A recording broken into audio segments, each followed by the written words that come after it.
I was waiting. ஓடுமீன் ஓடி உருமீன் வரும் வரையும் வாடி இருக்குமாம் கொக்கு என்ன ஒரு பழமொழி இருக்கு. ஓடுமீன் ஓடி உருமீன் வரும் வரையும் வாடி இருக்குமாம் கொக்கு.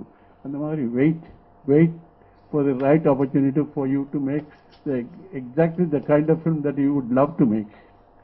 அது ஒரு பர்சனல் சமாச்சாரம் தான். இந்த வீடு சந்தியாராக ஒரு personal, why not, I can do it. அவன் தான் பண்ண முடியுமா? என்னாலே முடியும். அங்கேருந்து வர்றது தான் நான் வாய்ப்பிலேருந்து பார்க்கணுமா? இங்கேருந்து நான் அனுப்புகிறேன், நீ வாய்ப்பிலேருந்து பாரு என்கிற அந்த அந்த அந்த அந்த அந்த ஒரு அவகாசம் வேணும். ஸோ ஃபார் தட் நீங்கள் அதுக்கு வெயிட் பண்ணணும். You wait. எடுப்புலேயே நான் வந்து ஒரு வீடு பண்ண போகிறேன் அப்படின்னு நின்னீங்கன்னா ஒரு 15 வந்த போது நீங்கள் டைம்ஸ் ஆஃப் சேஞ்ச். நீங்கள் போய் உடம்பாக்கத்தில் படம் பண்ணணும்னா அதுக்கு முதலீடு தேவைப்படுது. இந்த முதலீடு உங்ககிட்ட இருந்ததுன்னா ஃபைன். பெரும்பாலான சமயங்களில் படைப்பாளிகிட்ட இந்த முதலீடு இருக்கிறது இல்லை. You have to depend on somebody else. அவன் பணம் போடுறவன் வந்து பணத்தை திருப்பி எடுக்கத்தானே யோசனை பண்ணுவான். அதில் என்ன தப்பு இருக்கு? There is nothing wrong in somebody wanting to get the money back.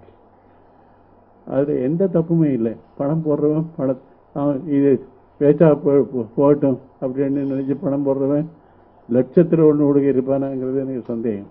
So somebody is investing money, see that money comes back. But at the same time, இது நீ எடுத்த படம், உன்னுடைய முத்திரை அதில் இருக்கணும். அந்த படத்திலே இது வந்து நல்ல படம் என்று சொல்லப்படவும் வேணும். So this is not a very difficult thing. ஆனால் நீ நினைச்சா அது பண்ணலாம். என்னென்ன விஷயங்களை எல்லாம் தவிர்க்கணும் என்று நீ தவிர்த்துக்கிட்டேன்னா போதும்.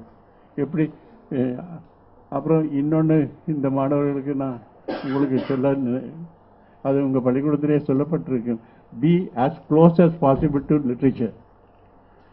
இலக்கியத்துக்கு எவ்வளவுக்கு எவ்வளவு நெருக்கமாக இருக்க முடியுமோ அவ்வளவுக்கு அவ்வளவு நெருக்கமாக இருங்க.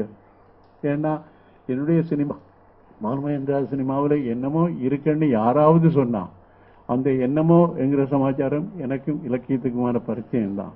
அடிப்படையில் நான் ஒரு எழுத்தாளனாக ஆரம்பித்தது 15-16 வயசில் எழுத ஆரம்பித்தேன். அதுக்கப்புறம் தான் சினிமா சம்பவிச்சது. இன்னைக்கு வரைக்கும் தொடர்ந்து படிச்சுக்கிட்டு இருக்கேன். தேங்க்யூ. இன்னைக்கு வரைக்கும் தொடர்ந்து படிச்சுக்கிட்டு இருக்கேன். என்னுடைய மாணவர்களையும் தொடர்ந்து படிக்க வைக்கிறேன், கட்டாயப்படுத்தி படிக்க வைக்கிறேன். ஏன்னா I know the value of reading. Be as close as possible to the possibility of literature writing as possible.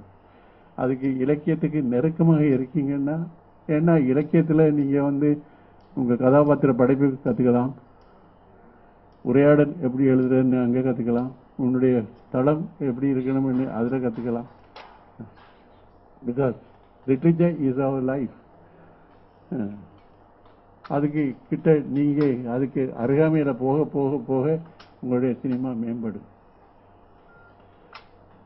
And please, if you have not started reading yet, please start now. நீங்கள் உடனடியாக படிக்க ஆரம்பிங்க. படிக்கிறேன்னா you pick up anything. என்னுடைய பள்ளிக்கூடத்தில் one short story a day is a must. படிக்கிறது மட்டுமில்லை, ஒரு சிறுகதையை படித்து அந்த புக்கை தூக்கி போட்டு இப்போ நீ படித்த கதையை உன்னுடைய வார்த்தைகளில் எழுதி சினாப்சிஸ்.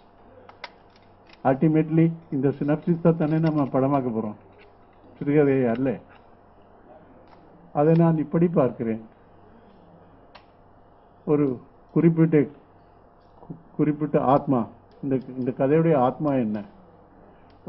ஒரு குறிப்பிட்ட இந்த ஆத்மா அதன் முற்பிறவியில் எழுத்து என்ற ஊடகத்தில் அது ஒரு சிறுகதையாக இருந்தது. அதன் இன்னுமொரு பிறவியில் சினிமா என்ற ஊடகத்தில் அது பாலுமகேந்திராவின் குறும்படமாக இருக்கிறது. இந்த குறும்படம் அந்த சிறுகதை அல்ல, அந்த சிறுகதை இந்த குறும்படம் அல்ல. ஆனால் ஆத்மா ஒன்றுதான். இதை தெளிவாக புரிஞ்சுக்கணும், ரொம்ப தெளிவாக நீங்கள் இதை புரிஞ்சுக்கணும். When you are adapting a written work, you don't have to be faithful to the written work. You have to be faithful to the அந்த மையக்கரு என்ன, அதுக்கு ஃபேத்ஃபுல்லாக இருங்க. அதில் இருக்கிற பல விஷயங்களை நீ தூக்கி எறியலாம், அதில் இல்லாத பல விஷயங்களை நீ சேர்த்துக்கலாம். அந்த சுதந்திரம் உனக்கு இருக்கு. நீ ஒரு படைப்பாளிங்கிற வகையில் உனக்கு இருக்கு. அதன் முற்பிறவியில் இந்த ஆத்மா ஒரு சிறியதையாக இருந்தது. அதன் இன்னுமொரு பிறவியில் இது அதே ஆத்மா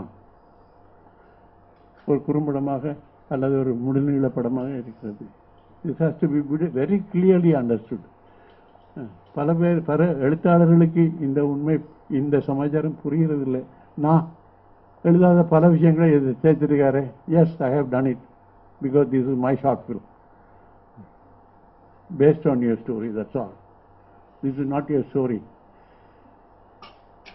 அந்த எழுத்தாளனுக்கு தமிழில் இருக்கக்கூடிய இந்த தமிழில் இருந்த எழுதப்பட்ட கதை என்றால் அந்த குறிப்பிட்ட எழுத்தாளனுக்கு தமிழில் இருக்கக்கூடிய பாண்டித்தியம், தமிழில் இருக்கக்கூடிய தமிழ் மொழியில் இருக்கக்கூடிய பாண்டித்தியம், அவனுடைய சொற்தேர்வு, அவனுடைய வாக்கிய அமைப்பு, இதெல்லாம் எனக்கு சினிமாவில் என்ன ஆகும்?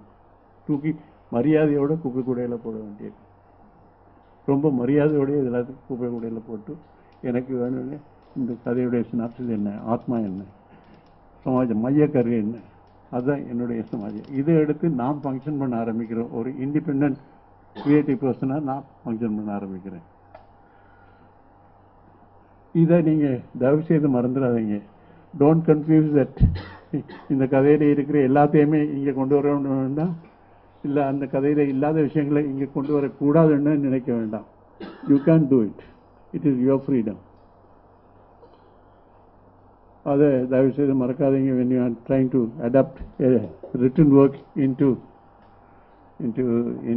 cinema, you don't have to be faithful word by word, sentence by sentence to the or incident by incident to the original. You can bring in a lot of things, you can throw out a lot of things. உன்னுடைய cinema என்ற ஊடகத்தில் அதே ஆத்மாவுக்கு நீ கொடுக்கக்கூடிய உருவம் என்ன, வடிவம் என்ன, அதுதான் முக்கியம். அண்டு இன்னைக்கு பாஸ் அவுட் பண்ணி போகிறீங்க. நிறைய இங்கே இருந்து ஃபர்ஸ்ட் பேட்ச் ஆர்ஏஎஸ் ரொம்ப சந்தோஷமாக இருக்குது. பிரின்சிபல் மேடம் இருக்காங்க, எம்டி சார் இருக்காங்க. I feel very happy. எனக்கு பக்கத்துலேயே இப்படி ஒரு திரைப்பட பள்ளி இயங்கிக்கிட்டு இருக்குங்கிறது எனக்கு சமீபத்தில் தான் தெரியும். அது ஒரு விபத்தாக ஒரு நைட்டு ராவத் பிளாசாவுக்கு போயிட்டு வெளியே வர்றேன். ஆர்கேவி ஃபில்ம் இன்ஸ்டிடியூட்னு அந்த ரெட் லைட்டில் இருக்குது. அப்போ தான் முதல் தடவையாக நான் பார்க்குறேன், ஓ இங்கே கூட ஒரு ஃபில்ம் இன்ஸ்டிடியூட் இருக்கா, பக்கத்துலேயே இருக்கு. இது சந்தோஷம். ஏன்னா சினிமாவை சொல்லிக் கொடுப்பதற்கு பள்ளிக்கூடங்கள் நம்ம நாட்டில் போதாது. Considering the number of films that are made every year in every language, we don't have enough schools. சினிமாவை ஒரு திரைப்பட பள்ளியில் தான் கற்றுக்கலாம் என்கிறதோடையும் எனக்கு உடன்பாடு இல்லை.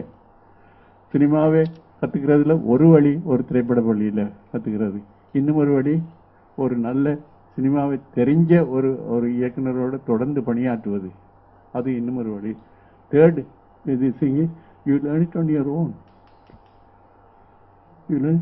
இப்போ சத்யஜித் ரே எந்த ஃபில்ம் இன்ஸ்டியூட்டுக்கு போனார் அல்லது எந்த டைரக்டரோட ஒர்க் பண்ணார்? எங்கேயுமே ஒன்றும் இல்லை.